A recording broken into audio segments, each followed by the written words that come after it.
2025년 글로벌 감리교회 한미연의 신년 특별 새벽 연합 집회 1월 7일 화요일 말씀을 전할 라그랜지 한인교회 이영은 목사입니다.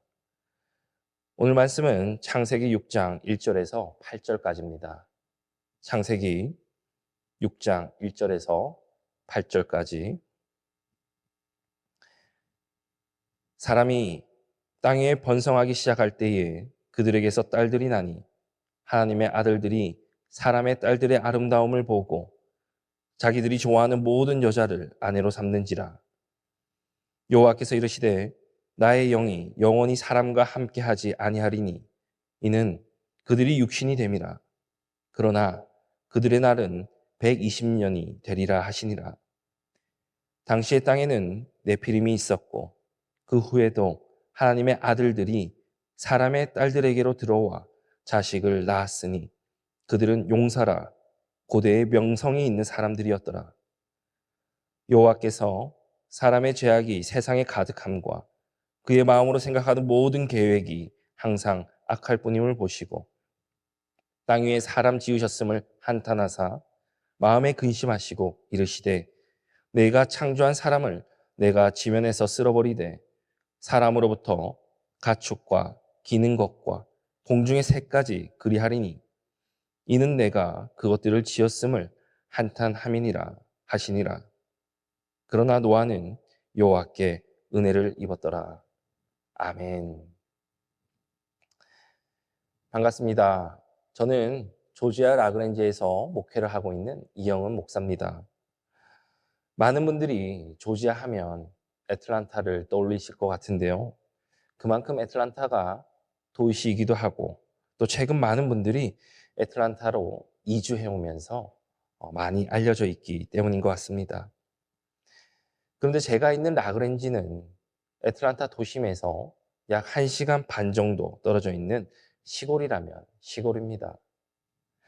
그러다 보니 뜻하지 않는 장점이 있는데 그중 하나는 밤하늘의 별들이 너무나도 아름답게 보인다는 것입니다. 특히 저희 집 주변에는 농장이 많이 있어서 밤이 되면 아무것도 보이지가 않거든요. 그때 하늘을 올려다보면 정말 숨이 멎을 만큼 빛나는 별들을 많이 볼 수가 있습니다. 그걸 통해 저는 밤이 어두울수록 별이 더 밝게 빛난다라는 말을 책에서 배우지 않고 경험으로 느꼈습니다. 생각해보면 어릴 적 아버지가 목회하시던 그 시골 교회 앞마당으로 나가면 그 어두운 교회를 환하게 비추던 그 별도 그렇게 빛이 났었던 것 같습니다. 어둡기 때문에 별이 더 빛나 보였던 것 아니었을까요? 그런데 오늘 말씀을 보니 그 어둡던 밤하늘의 별처럼 빛나 보이는 사람이 나옵니다. 바로 노아이죠. 성경에서 가장 어두운 시대를 꼽으라고 한다면요, 아마도 노아의 시대일 것입니다. 사랑이 그렇게 풍성하신 하나님께서 전 지구적으로 심판을 감행하셔야 할 정도였으니 그 시대의 밤이 얼마나 칠흑같이 어두웠을까요? 그런데 그 가운데 밤하늘의 별처럼 밝게 빛나던 사람이 바로 노아였습니다. 오늘 본문에는 하나님께서 인간을 지으신 것을 한탄하셨다라고 기록이 되어 있는데 이것을 통하여 우리는 하나님이 얼마나 슬퍼하시고 눈물을 흘리시는지를 알 수가 있습니다. 한탄이라는 히브리어는 후회하다라는 뜻을 가지고 있긴 하지만 영어로는 to be sorry라고 표현할 수도 있습니다. 유감스럽다, 마음이 불편하다라는 뜻이 있는 것이죠. 그리고 말씀에 마음에 근심하셨다라고 하는데 여기서 근심은요, 마음에 난 상처를 말합니다. hurt 또는 pain으로 해석이 되는 것이죠. 따라서 이를 조금 더 일반적인 용어로 번역을 해보면 하나님께서 자기가 만드신 그 인간들이 행하는 악을 보시면서 마음이 불편함을 넘어서 그 마음에 큰 상처를 입으셨다라고 번역할 수 있는 것입니다.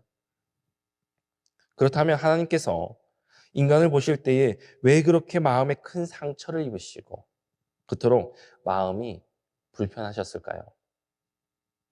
사람이 실수를 하거나 죄를 지어서 그러하셨을까요?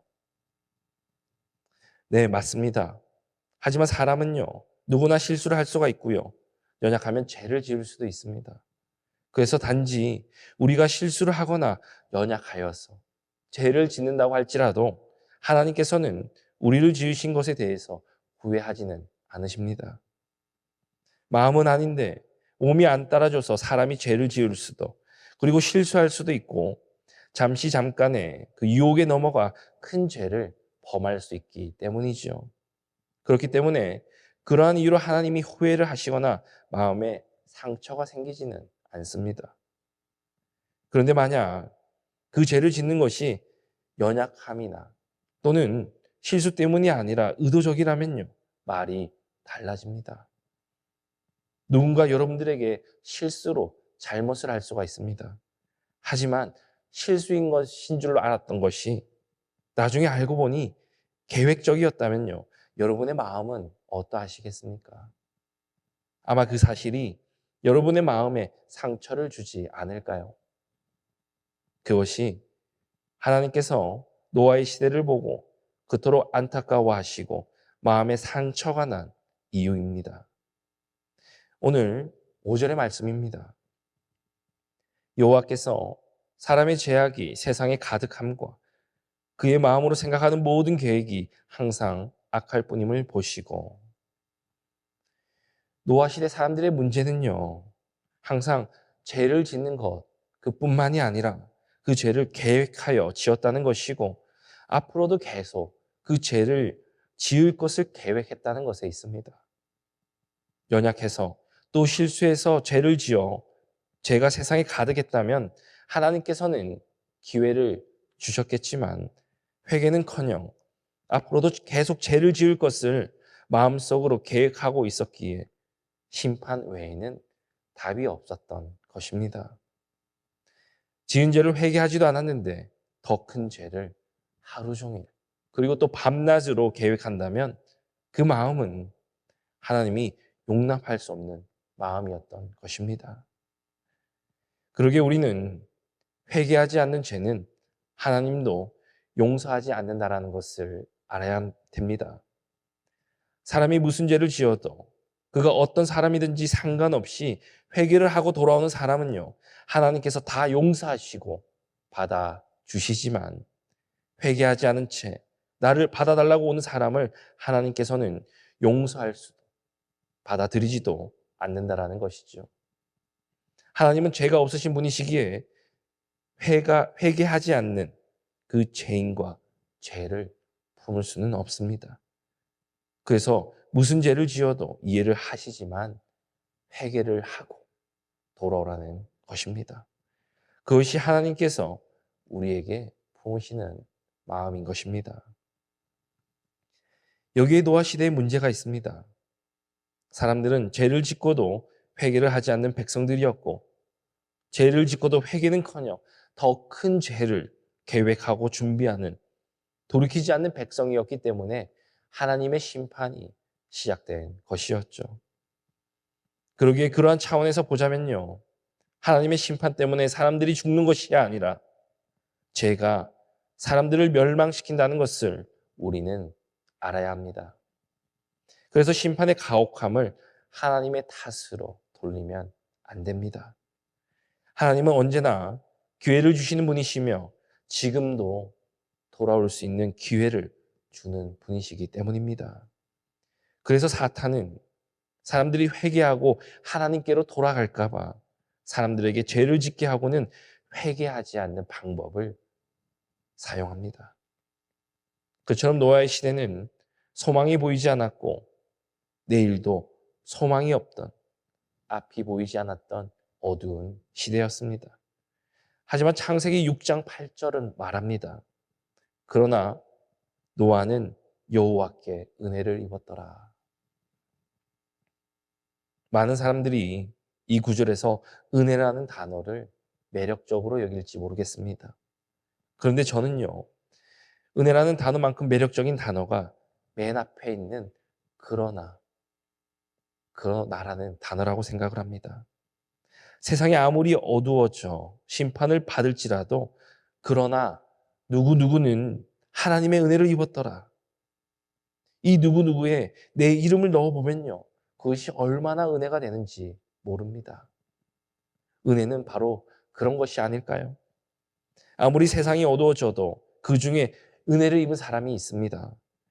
아무리 세상이 심판 아래 놓여져 있어도요. 살아나는 사람이 있다는 것이 우리에게 은혜가 되는 것이죠. 제가 오늘 말씀을 시작하면서 말씀드렸듯이 밤이 깊으면 별이 더 밝게 빛나는 것처럼 그러한 세상의 죄악 가운데 노아는 그러나 칠흑 같은 어두운 밤에 유난히 밝게 빛나는 별과 같은 사람이었습니다. 그리함으로 그는 그러나의 은혜를 하나님으로부터 입을 수가 있었습니다. 그러한 은혜가 오늘날 저와 여러분들에게도 있어야 될 줄로 믿습니다. 내 삶에 아무 소망이 없을지라도 그러나 주님께서는 은혜를 주시더라. 내 눈앞에 아무 것이 보이지 않을지라도 그러나 주께서 내 갈 길을 인도하시더라. 내 팔에 아무런 힘이 없을지라도 그러나 주께서 나의 힘이 되어 주시더라. 내 지식이 너무 짧아 아무것도 알 수 없을지라도 그러나 주께서 나에게 지혜를 부어 주시더라. 이러한 고백과 은혜가 우리의 삶 가운데 흘러 넘쳐나야 될 줄로 믿습니다. 하나님은 어느 날 갑자기 노아의 시대를 보시면서 세상이 어두워졌네. 이제 심판을 해야겠다. 그렇게 감정적으로 바로 심판을 하시는 분이 아니셨습니다. 하나님께서는 심판이 있기 전까지 또 얼마나 참아주시고 기다려주시고 하나님께로 돌아올 수 있도록 많은 기회를 주셨는지 모릅니다. 그래서 하나님의 진심은요, 심판이 아니라 용서입니다. 죽이는 것이 아니라 살리는 것이라는 것을 우리는 알아야 됩니다. 노아 시대 사람들에게도 하나님께서는 충분한 시간을 주셨습니다. 베드로전서 3장 20절의 기록을 보아도 그들은 전에 노아의 날 방주를 준비할 동안 하나님이 오래 참고 기다리실 때에 복종하지 아니하던 자들이라. 방주에서 물로 말미암아 구원을 얻은 자가 몇 명뿐이더니 겨우 8명이더라. 그렇게 말을 합니다.